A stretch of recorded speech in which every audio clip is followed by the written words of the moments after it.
Hey, it's me again. This is part two of the ruling class because it's just too good to pass up. Okay, so this famous news anchor woman had this hideous children's book out that was this really preachy. It was exactly the wrong kind of children's book that no real child wants to read. You know, like the moral is brush your teeth. It was that kind. That wasn't what the moral was, but it was equally preachy and horrible. It's like the kind of children's book that adults think that children should read, but no child will ever want to read ever. And she had written one of these horrendous, didactic, preachy, liberal children's books, and she wanted this establishment to carry this book, and the buyers were like, "Oh, this book is horrible," and everyone who worked there was like, "Oh, she's horrible," and then, of course, one of them who must have sold the story to the Midnight Sun, and it wasn't me. I didn't work there when the story was sold. Said, and she's cheap. So anyway, she was harassing this establishment to be represented there because it was quite a status. Of course, this is Madison Avenue, and you know, if you're a serious writer, you would want your book represented by this particular firm on Madison Avenue. And this particular news anchor star did not get her way. Well, one day she's finally had enough, and it was a Sunday. I'll never forget it. It was a Sunday in October. Not a single flake of snow on the ground, but she must have just jetted in. Her helicopter dropped her in from God knows where. Up, who knows where she'd been where there was snow, because she had a ski suit on. It was like a lime green ski suit, very expensive sportswear, and she had a raccoon tan from her goggles. And she comes in, and she comes storming in, and she comes right up to me, and she goes, "Hey, where's the blank, blank, blank?" The name of her book. And she hits me on the forearm. And you know, I didn't work on the sales floor for the most part. I just happened to be up there, and I'm familiar enough with how upscale, you know, retail works enough to say, well, you know, we just sold out of that. And then she said, "Really?" I said, "Yeah, we just sold out just a few minutes ago." And she said, "Oh, that's wonderful, because you see, I wrote it.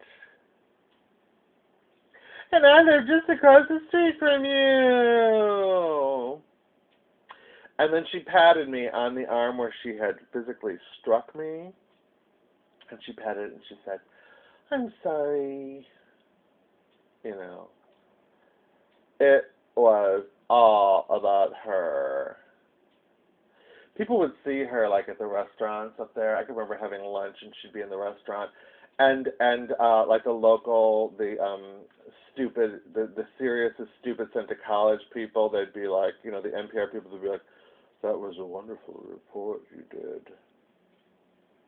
Are you that person? That was a wonderful report I saw on the television.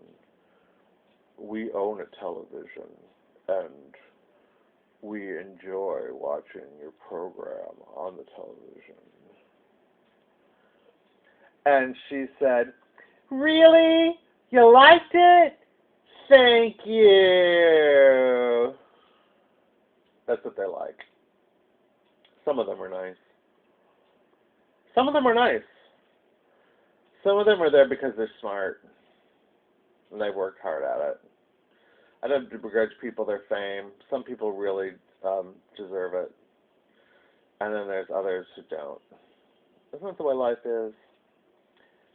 But yeah, there were some people in media that I met at that time, or that I worked with or waited on, um, who had books that I worked with them on. I didn't really work with them on it beyond the promotional aspect. It's not like I worked with them. Um, Although earlier I did work with people as far as putting their books together. I was never an editor or anything. Um, and some of them uh, were really great, you know. Some of them were really great. And then there's others that are really monstrous.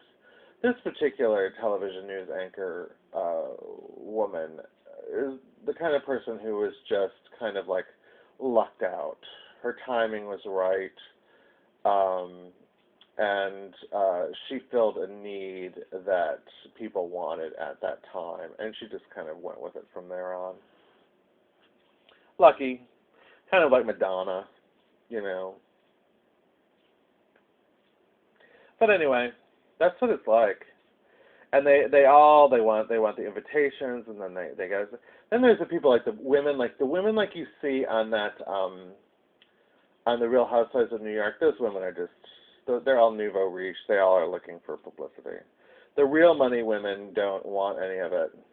They don't want any of that. They think it's vulgar. But you know what? They're all lonely, and everyone around them is out for something.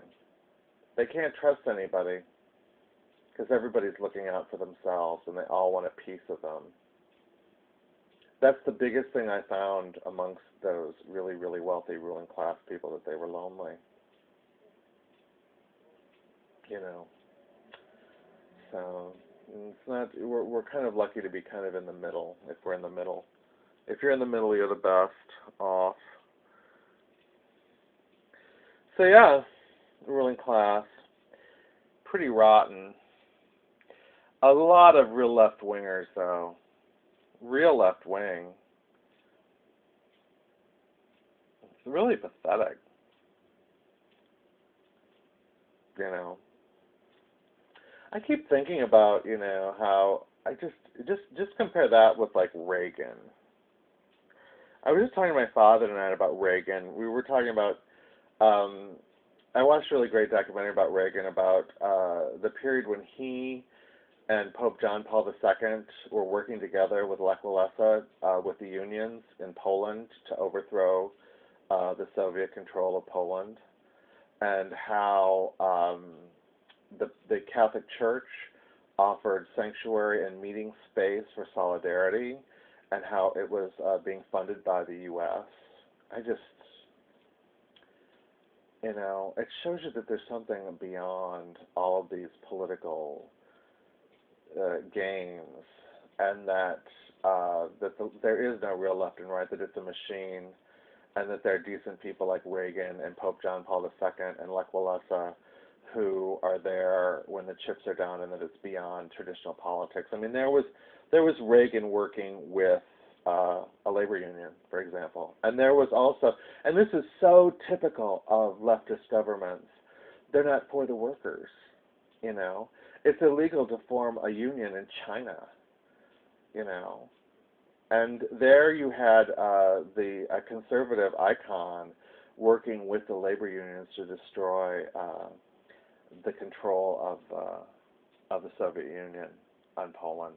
It's really inspiring, and you know, it's above and beyond these labels. You know, it's all the machine. It's just all the machine, and that's the thing about America, and that's the thing. The reason why the Tea Party is so great and why it works is because it doesn't really matter where we've come from. If you believe in America, if you believe in the Constitution, you're a constitutional conservative, and you can work with the Tea Party. You know, it really, that's what it comes down to. You know, it's about constitutional conservatism.